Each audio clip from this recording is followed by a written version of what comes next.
On va commencer notre culte ce matin. Amen. On est tellement heureux d'être avec vous. Est-ce que vous êtes heureux d'être avec nous? Ouf, je suis rassuré. Alléluia. Quelle grâce, quelle bénédiction que pour nous de pouvoir se réunir pour louer le nom de Jésus. Amen.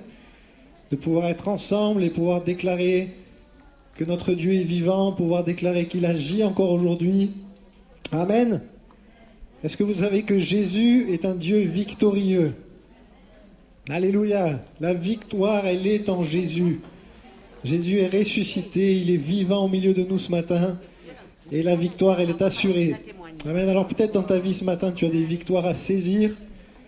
Peut-être qu'il y a une maladie là qui est dans ta vie et tu veux dire ce matin, je sais que tu es capable de me guérir et que tu vas me guérir. Amen. Et ce matin, quand on loue Dieu, je crois que pendant qu'on s'occupe des affaires de Dieu, Dieu s'occupe de nos affaires. Amen. Alors ce matin, on veut simplement nous occuper du royaume de Dieu et dire à notre Dieu que nous l'aimons. Et je suis persuadé que dans ces moments-là, Dieu agit au milieu de nous, Dieu agit en nous et Dieu nous accorde la victoire. Amen. Toute arme formée contre toi est brisée dans le nom de Jésus. Amen. Toute arme et toute œuvre de l'ennemi pour empêcher l'Église de louer Dieu, elle est brisée dans le nom de Jésus. Amen. On va déclarer ces choses et je pense qu'on peut les déclarer debout, c'est encore plus facile. On déclare en tapant du pied par terre que Jésus est vainqueur. Amen. Alléluia, on y va.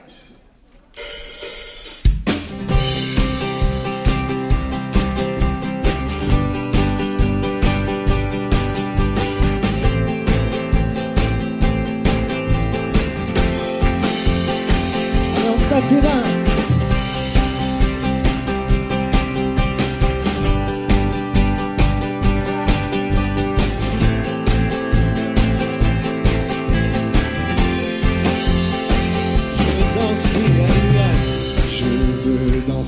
Et louer, peu importe ce que je suis, le ressuscité vit en moi, son nom est Jésus, je suis né de Dieu, je suis victorieux, je suis né pour influencer, rempli du Saint-Esprit.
Son nom,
Applaudir notre Dieu, la victoire est assurée dans ce lieu. Alléluia, il est là, au milieu de nous. Alléluia. Est-ce que vous êtes prêts à taper des mains avec nous? On y va? C'est parti.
J'aurai la vie par la résurrection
combat pour nous, oui, chasse les ténèbres, montre le royaume, que rien ne renverse. Dans le nom de Jésus, l'ennemi est vaincu. Nous dirons le cri, alléluia, déclarons-le bien fort.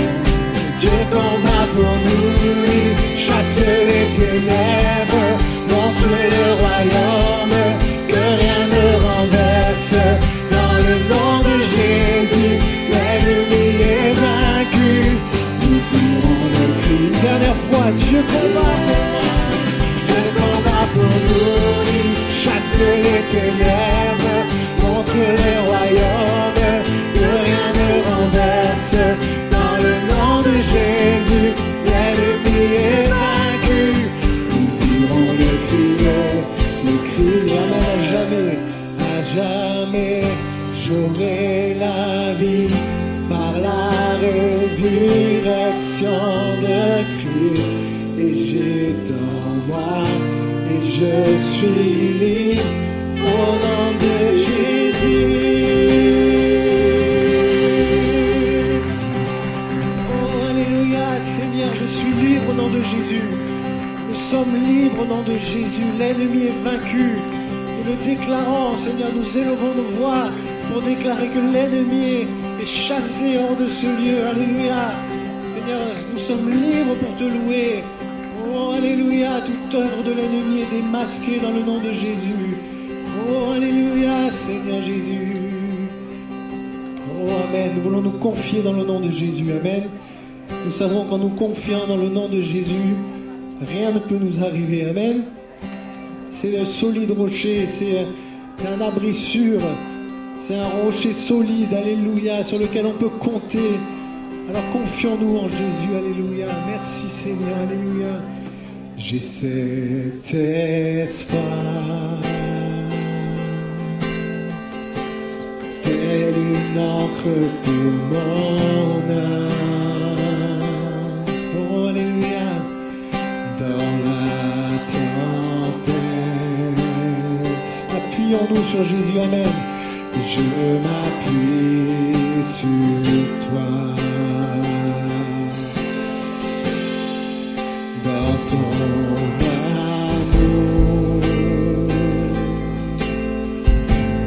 toutes mes craintes disparaissent. Alléluia Jésus. En toutes choses, j'ai confiance en toi. Oh, Jésus, tout mon espoir est en toi, alléluia. Mon espoir est assuré à la croix. Tu as tout donné, tu nous as rachetés. Cet espoir est une encre pour mon âme. Il est dans l'âme et notre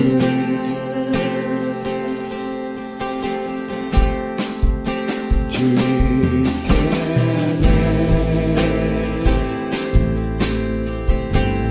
Tu étais et tu seras en toutes choses.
sûre, elle est solide, elle est inébranlable, alléluia.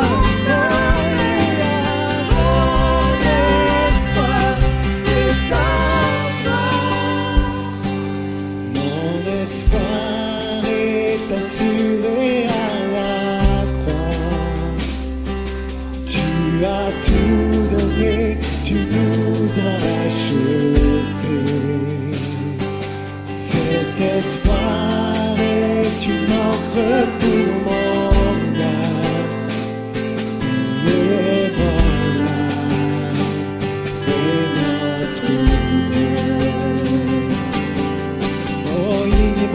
Notre Dieu est inébranlable, notre Dieu est glorieux, notre Dieu est merveilleux, notre Dieu est magnifique, notre Dieu est extraordinaire, notre Dieu est inébranlable, notre Dieu est magnifique, notre Dieu est glorieux, notre Dieu est trois fois saint, notre Dieu est miséricordieux, notre Dieu est celui qui guérit, notre Dieu est celui qui libère, notre Dieu est celui qui restaure les cœurs brisés.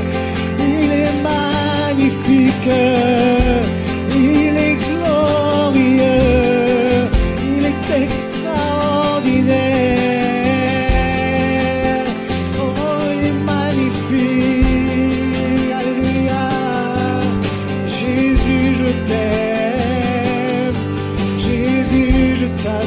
Chantons ton nom est plus haut, ton nom est plus haut, mon espoir est ta parole est certaine,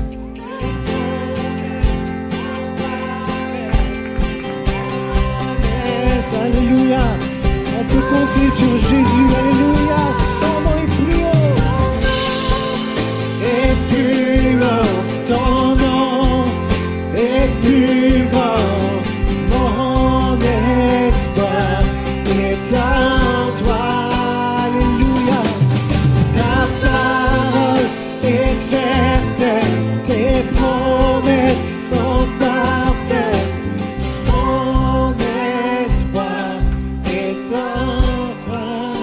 Alléluia. Amen, amen, amen. Loue ton Dieu, élève ta voix mon frère, ma soeur.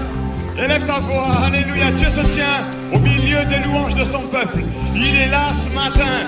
Dieu est là, amen. Si tu es là, Seigneur, alors tout est possible. Saisis par la foi. Saisis ce matin par la foi dans le nom de Jésus. Oui, Seigneur, je crois à la toute puissance du nom de Jésus. Amen, tu as vaincu le péché. Tu as vaincu la mort, tu as vaincu l'enfer, tu as vaincu les ténèbres, tu as vaincu ce qui pouvait me détruire, Seigneur. Et nous élevons ton nom ce matin, l'Église élève le nom de Jésus. Élève le nom de Jésus, mon frère, ma soeur. Il se tient au milieu des louanges de son peuple. Sois comme cette femme qui a dit, si seulement je pouvais toucher le bord de son vêtement. Touche le bord du vêtement de Jésus ce matin. Attrape-le, saisis-toi de lui, il est là. Dieu se tient au milieu des louanges. Nous te louons, Jésus. Loue ton Seigneur ce matin. Loue ton Sauveur. Alléluia. Oh, Jésus. Nous bénissons Jésus.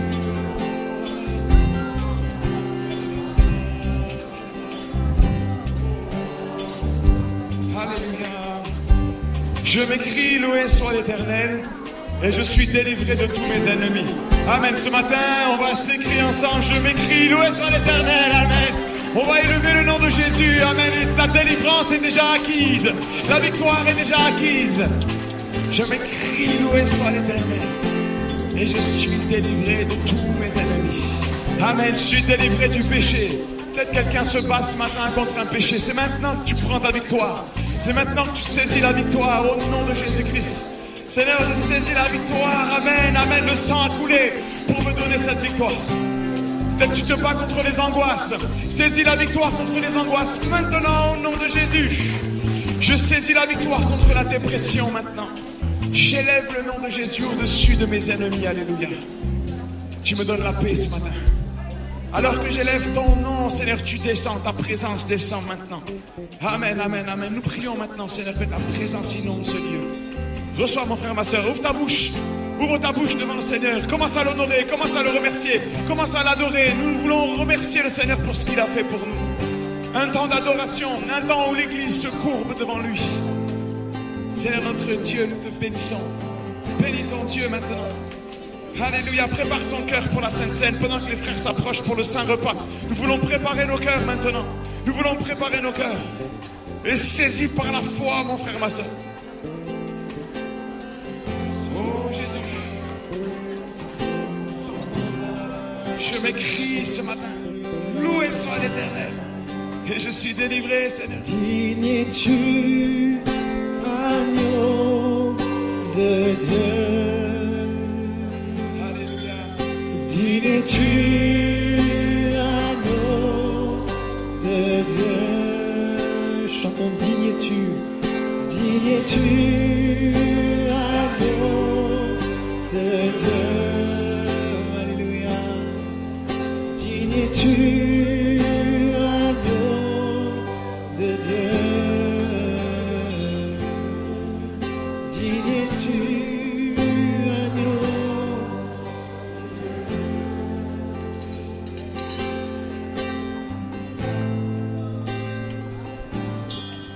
Dieu de gloire, je t'adore. Ton nom s'élève en majesté de mes lèvres. Je célèbre ta victoire, ton règne, ton autorité. Digne es-tu, agneau de Dieu. Digne es-tu, agneau de Dieu. Tous les anges ensemble acclament la puissance de ton nom. Digne es-tu, agneau de Dieu. Digne es-tu, agneau de Dieu. L'univers entier proclame la beauté de ton saint nom. Bien, chantons Dieu de gloire. Dieu de gloire, je t'adore. Ton nom s'élève en majesté de mes lèvres. Je célèbre ta victoire, ton règne, ton autorité. Digne es-tu,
vous entendre chanter « Digne es-tu, agneau de Dieu ». Digne es-tu.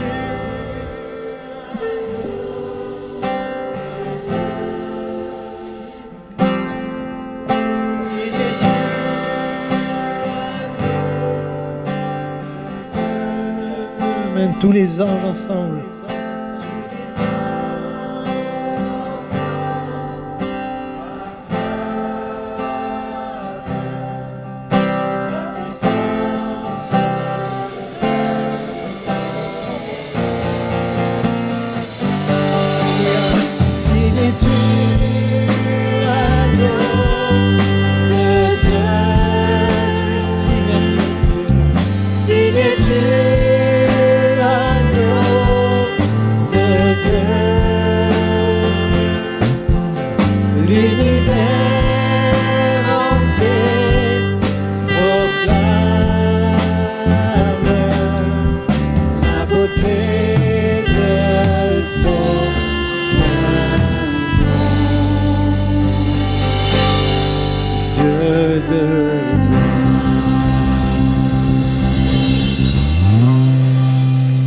Alléluia, on peut donner une main d'acclamation pour le Seigneur ce matin. Dieu est bon, alléluia. Voilà, nous sommes heureux de vous accueillir en tous les cas. Voilà, on voit de nouveaux visages, des gens qui sont rentrés de vacances, peut-être des amis qui nous visitent pour la première fois. En tous les cas, soyez tous les bienvenus. Et ce matin, on a la joie d'avoir un invité particulier que je vais présenter. Et c'est le pasteur Jacques Rigler avec son épouse Manuela. Je ne sais pas si Manuela... Elle était présente au premier culte. En tous les cas, ils nous arrivent de Chambéry, puisqu'ils ont décidé de prendre la retraite ici, à Antibes, et on est très heureux. Jacques Rigler m'a accueilli lorsque j'ai débuté le ministère pastoral à Pertuis avec Maïda. Ils nous ont accueillis avec beaucoup d'amour, et j'ai appris à regarder un homme bienveillant dans le ministère, un pasteur qui m'a fait beaucoup de bien, qui m'a rassuré, et que je considère comme un modèle, que le Seigneur vraiment bénisse Jacques Rigler. On pourrait l'accueillir comme il se doit. Jacques, on vous laisse toute la place.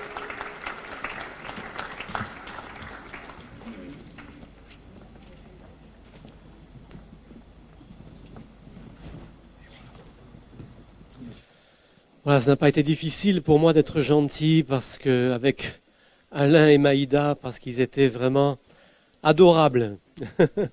Je ne l'ai pas dit au premier culte, mais c'est vrai. Ça a été vraiment une joie de travailler avec eux.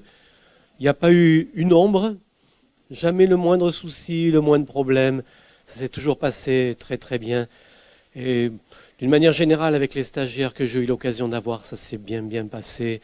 Et je rends grâce à Dieu pour ça, c'est formidable. Voilà, donc demain à minuit, je serai à la retraite. Pour l'instant, je suis en vacances. Et je suis encore ce matin le pasteur président de l'Assemblée de Dieu de Savoie, qui regroupe Chambéry, Albertville et Belay. Ils ont donc fait leur culte ce matin. Je pense à eux. Et je disais aussi tout à l'heure, quand j'ai quitté Chambéry, après donc 9 ans, on a fait 9 ans là-haut, on a eu des liens affectifs très forts avec les frères et sœurs. Et quand j'ai quitté mon bureau pour la dernière fois, où j'ai fermé mon bureau à clé pour la dernière fois et l'église, ça a été un choc. Plus l'appartement, parce que l'appartement est sur place, à l'église. Ça a été un moment difficile. J'ai toujours dit que mon bureau, alors c'est un privilège extraordinaire parce que je ne pense pas que beaucoup de gens puissent dire cela, mon bureau c'était mon coin de paradis. Et oui, parce que j'ai passé des moments extraordinaires dans ce bureau. Entre le fait de chanter, le fait de prier, le fait de recevoir des gens, d'écouter des prédications sur Internet. Souvent, je quittais mon bureau à 10h30, 11h du soir, juste avant de me coucher, parce que je passais de très bons moments dans mon bureau, dans mon petit coin de paradis. Voilà. Et c'est pas tout le monde qui peut dire ça, hein. C'était formidable. Et j'habitais juste à côté, donc du bureau à la maison, j'avais 10 mètres à faire. Donc ça aussi, c'était vraiment un privilège. Et donc je regardais l'église là pour la dernière fois avec les chaises vides et je me suis dit voilà, c'est une page qui se tourne. Voilà, donc ça c'est pour le côté un petit peu sentimental, mais j'ai des projets depuis longtemps, je me prépare à cela, je ne pourrais pas expliquer en détail ce matin, ce serait trop long, mais je vais travailler avec l'organisation qui s'appelle Juifs pour Jésus, puisque je suis juif de père et de mère. Mes parents sont des rescapés de la Shoah, de l'Autriche. Et ils ont connu en direct la venue de Hitler à Vienne, dans les rues de Vienne. Ils ont porté l'étoile jaune, ils connaissent toutes ces choses. Mais voilà, ce sont des choses dont je n'ai pas parlé dans le passé, parce que je ne savais pas en parler, je ne pouvais pas en parler, ça m'est encore difficile. Et c'est quelque chose dont on ne parlait pas dans la famille, c'était quelque chose de secret. Voilà. Donc c'est un peu particulier, mais le Seigneur a réveillé ces choses en moi à un moment de ma vie.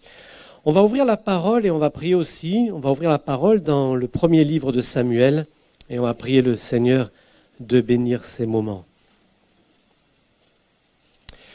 Voilà, je pense aussi bien sûr à tous les bons moments que j'ai passés ici. On est parti 25 ans. Et avant cela, j'ai été sous la responsabilité de Patrick Salafranc, qui m'a beaucoup apporté ici pendant plusieurs années. Et ensuite, dans le ministère, j'ai été stagiaire avec Marcel Fontana, qui a été aussi d'ailleurs à un moment le formateur de Patrick Salafranc. Donc on a eu un peu le même papa spirituel. Voilà, on va prier le Seigneur de bénir. Seigneur, merci parce que tu es là, nous le croyons, présent par ton esprit et tu veux nous parler par ta parole, nous faire du bien. Ce que nous voulons, Seigneur, par-dessus tout, c'est recevoir quelque chose qui vient du ciel. Moi, je ne suis qu'un homme, j'essaye de dire les choses comme je le peux, mais au-delà de cela, il y a ton esprit qui agit dans les cœurs et qui nous permet non pas seulement d'entendre, mais de recevoir. Nous voulons recevoir ta parole, nous voulons la comprendre, nous voulons la méditer et pouvoir la mettre en pratique. Au nom de Jésus. Amen. Amen. Voilà le premier passage, donc 1 Samuel 9, 3. Les ânesses de Kis, père de Saül, s'égarèrent. Et Kis dit à Saül son fils, prends avec toi l'un des serviteurs, lève-toi, va et cherche les ânesses. Et puis juste après, chapitre 10, verset 1er, Samuel, donc Saül n'a pas trouvé encore les ânesses et il va se retrouver en contact avec le prophète Samuel sur le conseil de son serviteur. Donc il se retrouve avec Samuel et Samuel prit une fiole d'huile qu'il répandit sur la tête de Saül, il le baisa et dit « L'Éternel ne t'a-t-il pas oint pour que tu sois le chef de son héritage ? Amen. » C'est déjà particulier parce que partir chercher des ânesses et revenir roi, c'est pas mal. Hein ? Et puis 1 Samuel 17, même s'il n'est pas encore roi, mais il a déjà reçu l'onction royale, 1 Samuel 17, 17. Isaïe dit à David, son fils, « Prends pour tes frères cet épha de grains rôtis et ces 10 pains et cours au camp vers tes frères. Porte aussi ces 10 fromages aux chefs de leurs milliers. Tu verras si tes frères se portent bien et tu m'en donneras des nouvelles sûres. Ils sont avec Saül et tous les hommes d'Israël dans la vallée des Térébintes, faisant la guerre aux Philistins. Amen. » Voici donc l'histoire de 2 jeunes hommes qui vont partir sur l'ordre de leur père. Ils partent pour une mission qui n'a rien d'extraordinaire, mais qui représente quand même un certain risque, puisque le premier, Saül, doit partir chercher des ânesses, et il y a quand même le risque de se perdre soi-même. D'ailleurs, le texte nous montre qu'à un moment donné, il y a eu le risque que le père s'inquiète plus pour le fils que pour les ânesses. Donc il y avait quand même un certain danger à partir comme ça, mais ce n'est pas non plus quelque chose d'extraordinaire. Et puis David, lui, part pour apporter à manger à ses frères. Ce n'est pas non plus une mission extraordinaire, mais ça représente quand même un certain danger, parce que ce n'est pas n'importe où qu'il va, il se rend quand même sur un champ de bataille. Et comme vous le doutez, sur un champ de bataille, on ne sait jamais ce qui peut arriver. Tout d'un coup, ça peut éclater, et David peut se retrouver quand même dans une situation délicate. Mais une chose est absolument extraordinaire et qui rejoint ces 2 récits, c'est qu'au départ, ils partent pour quelque chose de relativement anodin, relativement simple, et tous les 2 vont avoir à partir de là un plan de vie extraordinaire. C'est le déclenchement d'un plan extraordinaire, puisque c'est à partir de là que Saül va se retrouver à rencontrer Samuel et à recevoir l'onction pour devenir roi. Partir chercher des ânesses et trouver la royauté, c'est pas mal comme échange. Hein ? Et puis pour David, c'est pareil, il part pour donner à manger à ses frères, et puis il va se retrouver confronté à Goliath, victoire dont on parle encore aujourd'hui dans le monde entier. Il va tuer le géant Goliath, il va donner donc la victoire sur les Philistins à Israël, il va se retrouver à pouvoir devenir le gendre du roi, et puis par toute une progression, devenir lui aussi roi. Donc on voit quand même des plans absolument extraordinaires où à partir de quelque chose de relativement simple et anodin, il y a tout un plan qui se déclenche. Ce qui est important quand même, c'est d'une part l'obéissance de Saül et de David à leur père, et le fait qu'ils aient cherché quand même à accomplir sérieusement et comme il faut leur mission. Parce que vous savez, deux jeunes comme ça peut tourner différemment. Saül pourrait dire au bout d'un moment, bon, moi je vais faire autre chose, je vais me promener, je vais m'amuser, moi les ânesses, j'en ai rien à faire. Et puis David aurait pu dire, bon, apporter à manger à mes frères, c'est bien gentil, mais bon, moi aller au champ de bataille, j'ai pas envie, avec mes frères, ça s'est pas toujours très bien passé, j'ai pas forcément envie de leur rendre service, je vais rentrer à la maison et dire que j'ai donné à manger à mes frères, et puis j'aurais tout mangé moi avec mes copains. Voilà. Et ça aurait pu gâcher complètement un plan énorme pour leur vie, comme Samson qui a gâché le plan de Dieu pour sa vie, comme Judas qui a gâché le plan de Dieu pour sa vie, ce qui veut dire qu'à partir de quelque chose de relativement simple que Dieu peut nous demander de faire, si on ne le fait pas comme il faut, avec une bonne attitude spirituelle, une bonne mentalité, un bon état moral, on peut tout gâcher, le plan de Dieu qui est peut-être très important pour notre vie. Chercher une ânesse, amener à manger à ses frères, cela va déclencher leur accession à la royauté. C'est quand même étonnant. On est loin d'imaginer qu'avec Dieu, de grandes choses peuvent commencer par des petites choses, mais Dieu est déjà là. À partir d'un simple acte d'obéissance, mais le Seigneur a déjà tout prévu, et c'est le plan de Dieu qui s'enclenche. Un jour, quelqu'un est venu me voir dans une caserne de CRS et m'a dit « Est-ce que tu veux que je te parle de Jésus ?» Ben, j'ai dit oui. Et ça a été le début de quelque chose d'énorme. J'aurais pu dire non, tout simplement. Comme lorsqu'on est venu me dire un jour qu'il y avait une porte qui s'ouvrait pour rentrer dans le ministère, je pouvais dire oui et je pouvais dire non. Et il y a beaucoup de choses comme ça, finalement, qui n'ont pas l'air forcément très très importantes. Et sur une attitude de cœur, une attitude simple, c'est tout un avenir qui se joue. L'un comme l'autre aurait pu refuser ou agir avec négligence. On peut penser aussi à Abraham. Une parole à Abraham, donnée de la part de Dieu. Quitte ton pays, ta patrie, la maison de ton père. Et il lui dit ensuite, et toutes les familles de la terre seront bénies en toi. Quitter, déménager, c'est ce que je viens de faire, c'est pas quelque chose d'énorme. C'est pas simple, mais c'est pas non plus un exploit. Et je pense que parmi vous, beaucoup ont un jour fait les valises, ont déménagé, c'est pas un exploit en soi. Et lorsque Abraham remballe toutes ses affaires et déménage, prêt à partir sans savoir trop où il va, ça c'est pas nouveau non plus, des fois on ne sait pas trop ce que Dieu veut nous montrer, eh bien il n'y a rien d'extraordinaire. Et pourtant la suite sera extraordinaire. Il devient le père de tous les croyants. Toutes les familles de la terre seront bénies en ta postérité. Mais est-ce qu'on peut imaginer les conséquences? Tout ça parce qu'Abraham a été capable de quitter son pays quand Dieu le lui a demandé. Le vent de l'esprit souffle et veut bousculer notre quotidien. Et c'est le début souvent d'une aventure avec Dieu. Alors je le sais par expérience, nous n'aimons pas beaucoup être bousculés. On aime la dolce vita, on aime le dolce far niente, pour ceux qui parlent italien, on aime la tranquillité. Mais quand le Seigneur veut nous faire bouger, c'est fini la tranquillité. Aimez-vous être bousculé dans votre quotidien tranquille? Certainement pas. On aime bien ce qui est douillet, on aime quand tout baigne, on marche avec Dieu, normalement, on écoute la parole, c'est bien.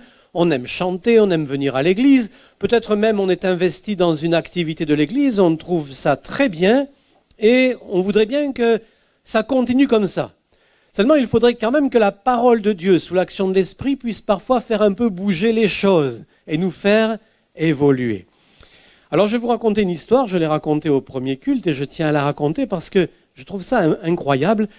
J'allais dans une salle de sport régulièrement, parce qu'à Chambéry, il y a beaucoup de mauvais temps, et l'été, il fait très chaud. Donc c'est difficile de faire du sport en plein air à Chambéry. Je me suis donc inscrit pour la première fois de ma vie dans une salle de sport à Chambéry.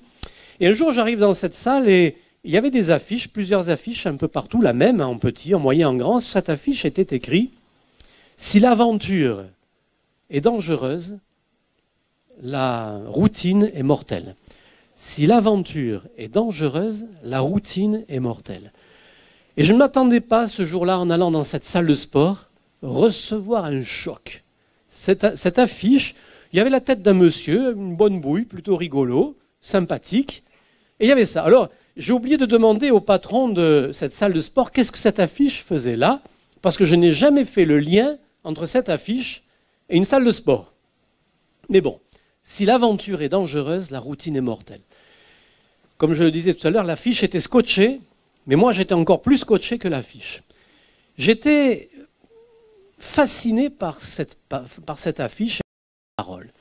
J'étais tellement fasciné que j'ai demandé au patron de la salle de sport de m'offrir une affiche. Je l'ai affichée dans mon bureau, que j'aimais tant. Et pendant 3 ou 4 ans, j'ai eu cette affiche devant moi dans le bureau. Et souvent, je la regardais et je me disais, mais quelle vérité spirituelle. Comme quoi, dans le monde, on peut recevoir une parole de Dieu. Et il s'agit là d'une vérité renversante. Et je crois que le chrétien doit permettre à la parole de Dieu de nous bousculer. La parole de Dieu doit pouvoir nous bousculer. Et pas forcément géographiquement, bien sûr, je parle surtout sur le plan spirituel plus que sur le plan physique, mais dans notre être intérieur, Dieu doit pouvoir nous bousculer. Et je crois qu'un chrétien est réveillé, au sens spirituel du terme, tant que la parole de Dieu le bouscule. Tant que nous sommes capables d'être changés dans nos idées, dans notre mentalité, dans notre conception des choses, tant que la parole de Dieu parvient à nous bouger, intérieurement au moins, nous sommes des chrétiens réveillés. On entend parfois dire « j'ai toujours pensé que ». Eh bien, la parole doit pouvoir parfois nous faire penser autrement. Dans ma famille, on a toujours fait comme ça. C'était peut-être bien, peut-être pas, mais en tous les cas, peut-être que maintenant, le Seigneur souhaite que les choses soient autrement dans ta vie. Ça doit pouvoir être bousculé sous l'action de la parole et de l'esprit. Il y a un passage dans la parole de Dieu où il est question de ces Juifs qui sont en captivité à Babylone. Ils l'ont été conformément à la parole pendant 70 ans. Et ceux qui étaient attentifs à la parole savaient que cette captivité devait durer 70 ans parce qu'elle avait été prophétisée. Et au bout de ces 70 ans, ils peuvent partir sur l'édit de Cyrus. Mais tous ne se sont pas levés pour partir. Et il nous est dit, ceux dont Dieu réveilla l'esprit se levèrent et partirent pour bâtir. Ça veut dire que tous n'ont pas été réveillés, tous n'ont pas voulu se laisser réveiller, tous n'ont pas été réveillables, tous n'ont pas été capables de faire le lien entre l'édit de Cyrus et les prophéties qui étaient écrites comme quoi la captivité devait durer 70 ans. J'aimerais vous lire aussi un passage dans le livre du Deutéronome au chapitre 6 et au verset 9. Dans un premier temps, vous allez vous demander quel est le lien, mais vous allez voir, il existe. Deutéronome chapitre 6 et verset 9. Je vais commencer au verset 6. « Et ces commandements que je te donne aujourd'hui seront dans ton cœur. » Ça, c'est l'essentiel. « Tu les écriras sur les poteaux de ta maison et sur tes portes. » Alors, est-ce que vous savez comment les Juifs mettent en pratique cette parole d'écrire la parole de Dieu sur les poteaux des portes? La mezouza, oui, bravo. Alors, est-ce qu'il y a des étudiants en hébreu ici? Oui, bravo, c'est bien. Il y a des talmidim leivrit. La mezouza. La mezouza, c'est un petit tube d'environ 10 cm de long dans lequel on met des petits rouleaux de la parole de Dieu, notamment en particulier des versets du Deutéronome, tels que ceux que nous venons de lire. Et ce petit tube, la mezouza, on l'accroche donc sur le montant de la porte verticale. Et ça s'accroche lorsque la famille est déjà bien installée. C'est-à-dire que les gens s'installent dans leur nouvelle maison. Et quand tout est installé, en dernier, on accroche la mezouza. Malheureusement, pour certains juifs, aujourd'hui, c'est devenu un objet de superstition, c'est-à-dire que c'est la mezouza qui va protéger la maison, mais vous imaginez bien que ce n'est pas le cas. Pour certains, c'est juste une tradition. Beaucoup de juifs aussi n'osent plus la mettre par crainte de réaction antisémite et l'enlèvent. Ça, c'est dommage aussi, bien sûr. Mais il y a deux choses qui sont intéressantes par rapport à la mezouza, et ça vient rejoindre mon message. C'est que premièrement, normalement, tous les juifs ne le savent pas, mais la mezouza ne se met pas verticalement, mais elle se met légèrement inclinée. Ce qui nous parle d'une position de déséquilibre, comme quelqu'un qui est prêt à bouger. Ce qui veut dire, pour un juif, tu ne t'installes pas. Tu as fait ta maison, tout est prêt, ok, mais n'oublie pas, tu n'es pas installé. La mezouza, elle n'est pas en équilibre, elle est en déséquilibre. Parce que tu es étranger et voyageur sur la terre, et qu'avec Dieu, on doit toujours être prêt à bouger. Et puis plus fort encore, et plus ça nous parle encore mieux, c'est que le mot mezouza, alors on ne va pas s'adresser au talmidim là, ça vient d'un verbe, d'ailleurs très proche du mot mezouza, même racine, lazouz, qui veut dire bouger. Eh oui, lazouz, ça veut dire bouger, et mezouza, ça vient de lazouz, d'ailleurs zouz, ça veut dire bouge à l'impératif, pour un homme, parce qu'à une femme on ne dit pas zouz, mais on dit zouzi. Et un groupe d'hommes ou de femmes, on dit zouzou, c'est bouge à l'impératif. Ça veut dire finalement cette mezouza, qui pourrait faire penser que là, ça y est, home sweet home, foyer doux foyer, on s'installe, que nenni. Non, non, non. Au contraire, ça nous rappelle qu'il faut être toujours prêt avec Dieu à bouger, au moins sur le plan spirituel. Alors on est peut-être, et ça c'est un risque, peut-être bien installé dans notre christianisme. Hein? Un christianisme tranquille. Seulement le christianisme tranquille, c'est une invention des chrétiens qui ont envie d'être tranquilles. Parce que le christianisme tranquille, ça n'existe pas. Ça nous arrange, mais c'est un ennemi qui nous endort. Alors bien sûr, on comprend, parce que comme je le disais, on n'aime pas être bousculé. Et ce n'est pas le christianisme enseigné par Jésus. Jésus ne nous a pas enseigné un christianisme tranquille. Vous aurez des tribulations dans le monde, mais prenez courage. Vous avez vaincu. Jésus a vaincu pour nous. J'ai vaincu le monde, dit Jésus. Paul a rarement connu la tranquillité. Eh oui, quand on voit la vie de Paul, elle n'est pas très tranquille. Et je dirais que sur le plan spirituel, la vie chrétienne n'est pas une vie où on s'installe. C'est une vie de remise en question constante. Le chrétien est quelqu'un qui se remet tout le temps en question sur sa façon de concevoir sa vie chrétienne. On se remet en question sur nos façons de penser. On remet en question ce que l'on fait. Même si on sert Dieu dans l'Église, on se pose la question, est-ce que ce que je fais est bien? Est-ce que ce que je fais plaît à Dieu? Peut-être que ça plaisait à Dieu autrefois, est-ce que ça plaît toujours à Dieu? Est-ce que ma façon de faire convient toujours à Dieu? C'est une façon d'être toujours en mouvement spirituellement, que de toujours se poser cette question, qu'est-ce que Dieu pense de moi? Et peut-être que Dieu va nous dire de temps en temps, eh bien il est temps de bouger. Où en suis-je dans ma passion pour Jésus? Où en suis-je par rapport à la croix? Est-ce que le principe de la croix agit encore sur mon cœur et sur ma vie? Le Seigneur veut nous conduire dans une destinée, mais cette destinée, elle a un point de départ. Comme pour David, il y a eu un point de départ, le moment où il part donner à manger à ses frères. Il y a eu un point de départ pour Saül lorsqu'il quitte la maison de son père pour aller chercher les ânesses. Il y a un point de départ pour Abraham, le père des croyants, qui à un moment donné quitte son pays. Il y a un point de départ, un moment où on est prêt à se laisser bouger par l'action de l'Esprit. Dieu dit un jour à Saul de Tarse, cet homme est un instrument que j'ai choisi pour. Cet homme, cette femme est un instrument que j'ai choisi pour. C'est pour agir, c'est pour faire. Et Dieu dira à Saul de Tarse, plutôt Saul de Tarse dira, Seigneur, que veux-tu que je fasse? Et la réponse est, lève-toi. Seigneur, que veux-tu que je fasse? Lève-toi, bouge, zouze, c'est le moment.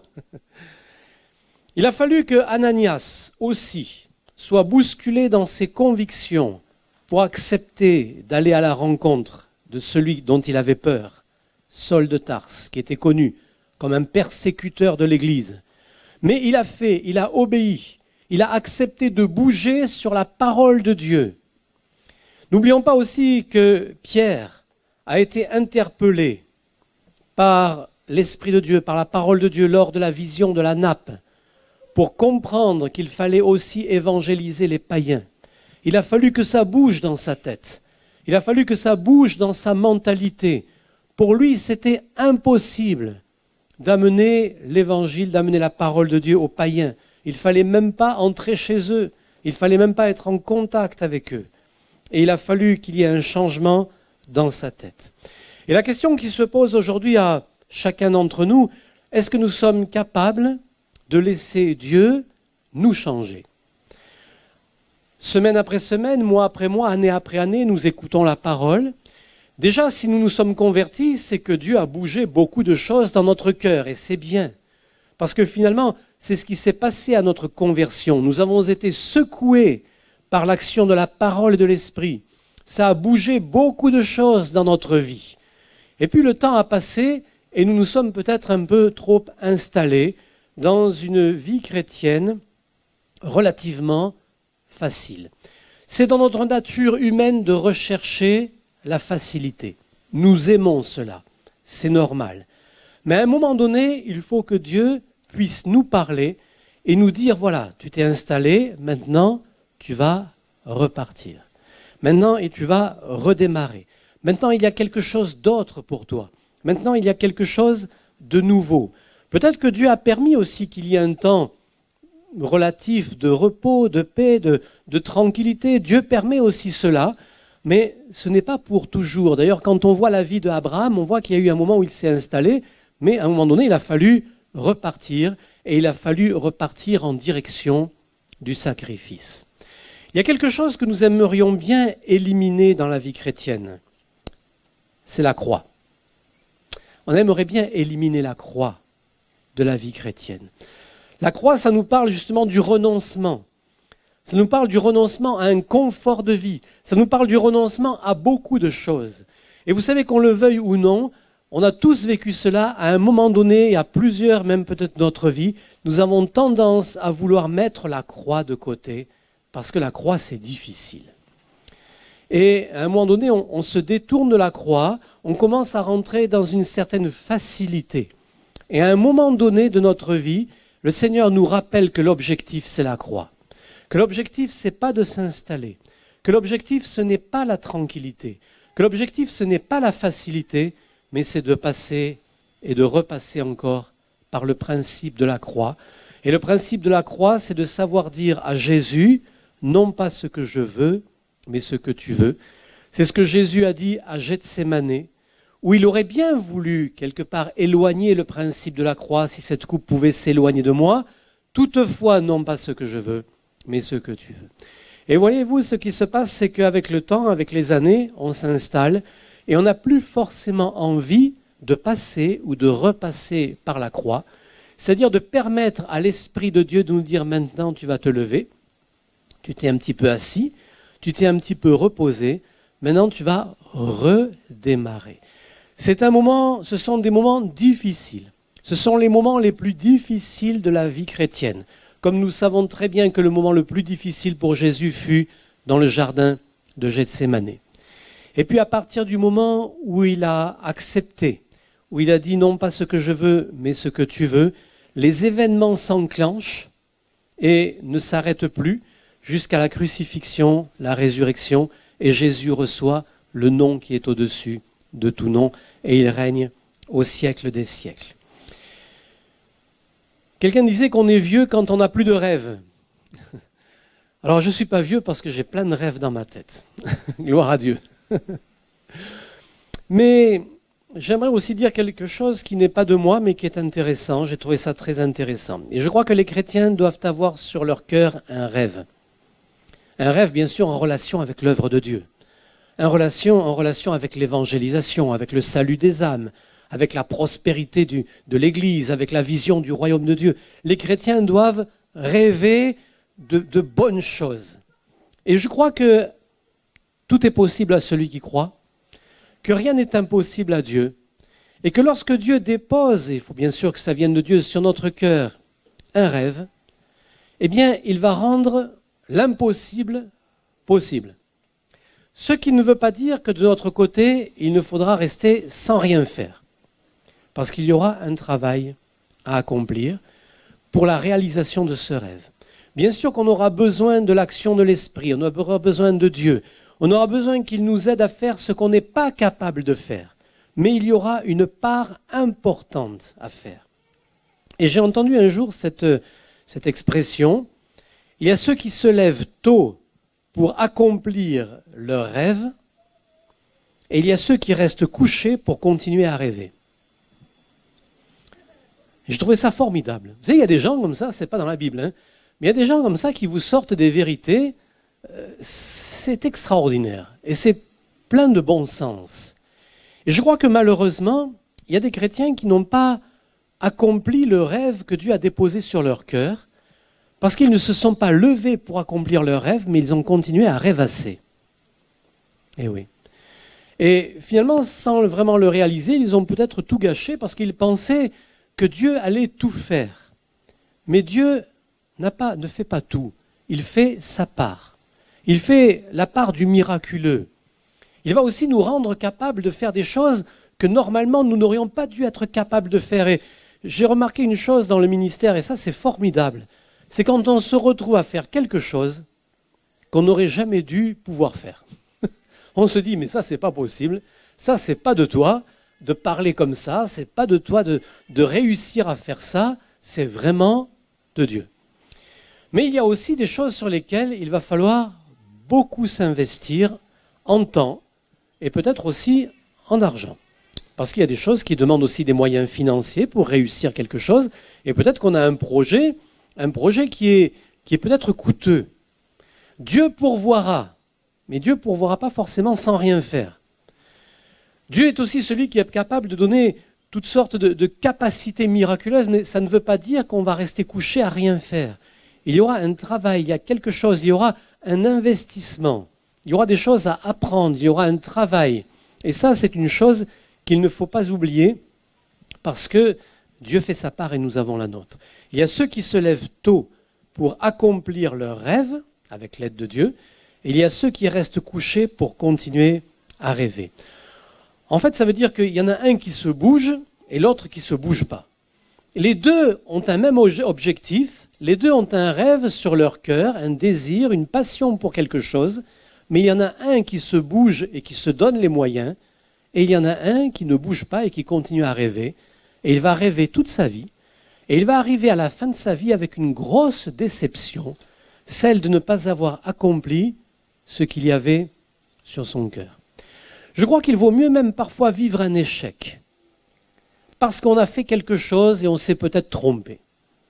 On n'a pas fait les choses comme il fallait, ou on a cru que ça venait de Dieu et on s'est trompé. C'est embêtant, c'est ennuyeux, c'est un... Mais vous savez, Dieu va se servir des échecs pour nous faire rebondir et nous aider à aller plus loin. Et je crois que des gens qui ont réussi sans échec, ça n'existe pas, ni dans le monde, ni dans l'Église. Le tout est de savoir gérer les échecs, de savoir dire « Seigneur, pardonne-moi parce que je me suis trompé. J'ai cru que... » Mais si ça a été fait quand même avec un bon état de cœur, avec un bon état d'esprit, le Seigneur le sait, le Seigneur le voit, il va nous aider à nous relever et on va partir plus loin. Mais si on ne fait rien et qu'on se retrouve à la fin de sa vie avec simplement les regrets, les remords, de ne pas avoir fait ce qu'on aurait pu faire, avec ce sentiment d'avoir gâché sa vie, en se disant « j'aurais pu le faire, Dieu m'aurait aidé, j'aurais pu réussir si seulement j'avais bougé. Le Seigneur m'avait parlé par sa parole, le Seigneur m'avait parlé par son esprit, j'avais compris les choses, mais je savais que ça allait me coûter, je savais que ça allait être difficile, je savais que ça allait peut-être coûter même de l'argent, et je n'ai pas voulu, j'avais la croix devant moi, et j'ai dit non, la croix, je ne la veux pas, ou je ne la veux plus, c'est difficile, je fais demi-tour. Et ça c'est dommage, parce qu'on trouve comme ça parfois des frères et sœurs qui arrivent à un certain âge et qui ont le sentiment d'avoir gâché leur vie.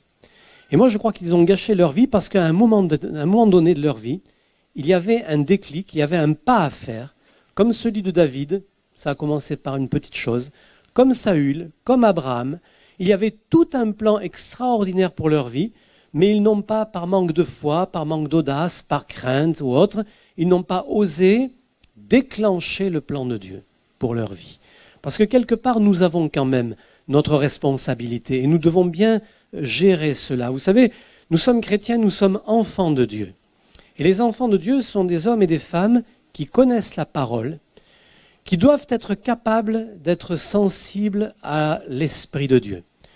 Nous ne venons pas à l'église comme ça. C'est une responsabilité. C'est bien, hein, je ne veux pas vous décourager ce matin et vous dire ne venez pas à l'église, bien sûr. Mais venez en disant, en pensant, Seigneur, parle, ton serviteur écoute. Priez, je vous en supplie, priez pour que les prédicateurs soient inspirés. Je ne veux pas dire n'importe quoi, mes collègues pasteurs ne veulent pas dire n'importe quoi. Ils veulent vous parler de la part de Dieu. Vous avez une responsabilité, c'est de prier pour cela. Seigneur, je te prie pour que les prédicateurs parlent à l'Église de ta part, qu'ils me parlent de ta part, qu'ils parlent aux autres de ta part. Si j'exerce ces dons spirituels, Seigneur, donne-moi de parler de ta part. Mais nous venons ici à l'Église pour que Dieu nous parle. Nous venons dans cette intention. Nous ne venons pas juste passer un bon moment, même si c'est un bon moment. Et à partir du moment où Dieu nous parle, parce que nous sommes le peuple capable d'entendre la parole de Dieu, nous avons cette responsabilité d'agir en conséquence. Dieu va nous parler une fois, deux fois, trois fois, tantôt d'une manière, tantôt d'une autre, mais il faut quand même y prendre garde. Il faut quand même faire attention. Parce que si on ne fait pas attention, on va éteindre l'esprit. Et quand on éteint l'esprit, il se passe une chose, c'est qu'on n'entend plus. On n'entend plus Dieu nous parler. On n'entend plus la parole de Dieu. On n'est plus réveillé pour que Dieu puisse encore nous parler. Alors si c'est malheureusement peut-être notre cas, il faut savoir se repentir et dire « Seigneur, pardonne-moi ». Parce que finalement, j'ai réalisé que ça fait bien longtemps que je ne me laisse plus bousculer par ta parole. Ta parole n'a plus d'impact sur ma vie. Ta parole n'agit plus sur mon état d'esprit, sur ma mentalité. Je ne suis plus continuellement transformé par le renouvellement de l'intelligence, mais je suis resté maintenant dans un statu quo spirituel, moral, psychologique, et ça n'a pas évolué depuis longtemps.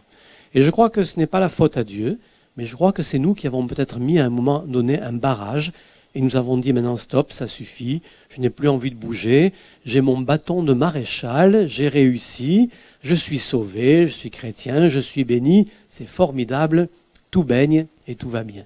Alors que Dieu nous aide à être transformés, à être transformables, que le Seigneur puisse encore nous bouger dans notre cœur. J'espère que les chants, ça vous fait vibrer. Pour moi, le chant et la musique, ça a toujours été très important. J'ai passé beaucoup de temps dans mon bureau, tout seul, des fois jusqu'à 11h du soir à chanter. Et à chanter fort. Hein. S'il y avait quelqu'un, il m'aurait pris pour un fou. Qu'est-ce qu'il a, celui-là? Mais oui, c'est important. Est-ce que les chants nous font vibrer? Est-ce que la musique, ça nous touche? Est-ce qu'on est... Parce que c'est important, ça aussi. Un don spirituel, est-ce que ça nous touche? Est-ce que c'est possible que ça nous fasse bouger? Je ne dis pas qu'on doit tout changer sur un don spirituel, mais est-ce que nous sommes sensibles à la parole et à l'esprit? Moi, je souhaite l'être. Je souhaite continuer à l'être. Je ne suis pas à la retraite pour dire à Dieu, maintenant c'est fini, j'ai fait mon job, j'ai terminé. Pas du tout. Je veux être dans le vent de l'esprit. Je veux être dans le courant de l'esprit. Je veux être conduit par Dieu. Et je sais qu'il y a encore des choses pour moi, que le Seigneur a commencé à me révéler. Je n'ai pas encore tout, j'avance pas à pas, et je veux être sensible à l'esprit, je veux que Dieu me parle, je veux que le Seigneur me montre si c'est ça, si c'est comme ça, si c'est comme ça.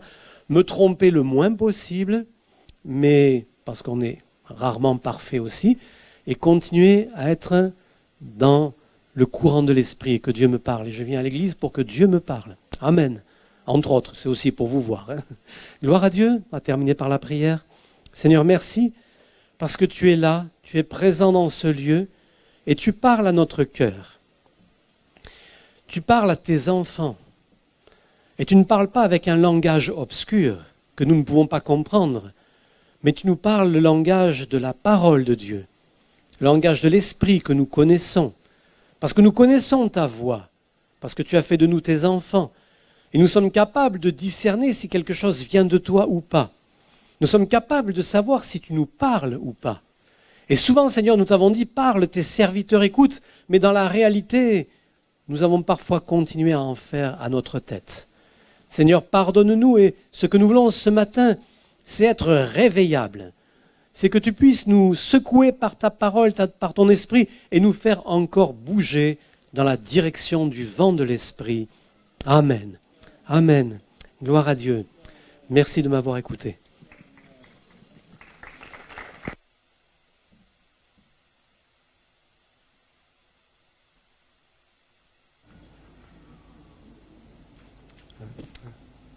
Je me fais avoir avec ce masque à chaque fois.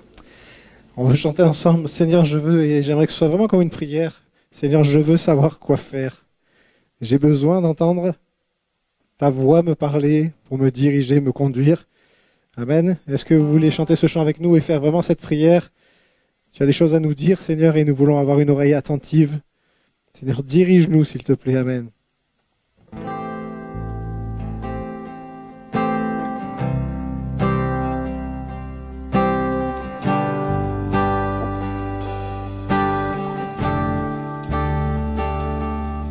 Je veux savoir quoi faire,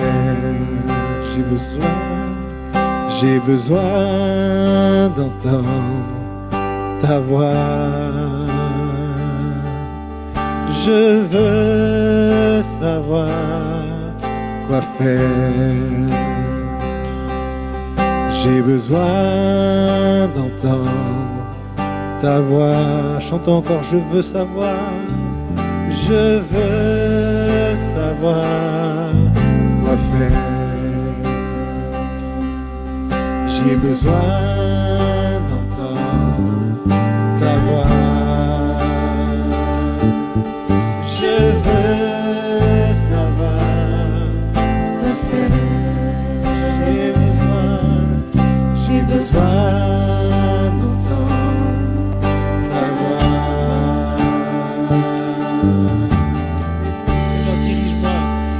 Dirige-moi, montre-moi ta voie, fais ta volonté, fais ta volonté.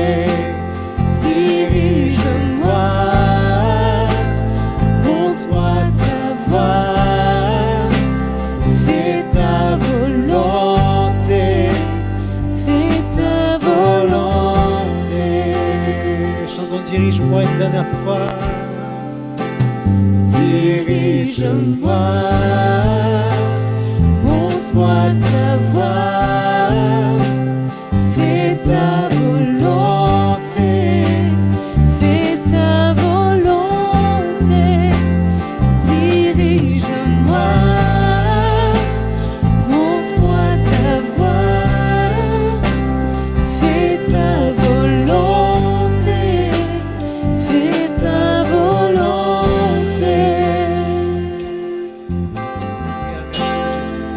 Seigneur, fais ta volonté dans nos vies. Seigneur, c'est notre prière. Merci Jésus. Amen.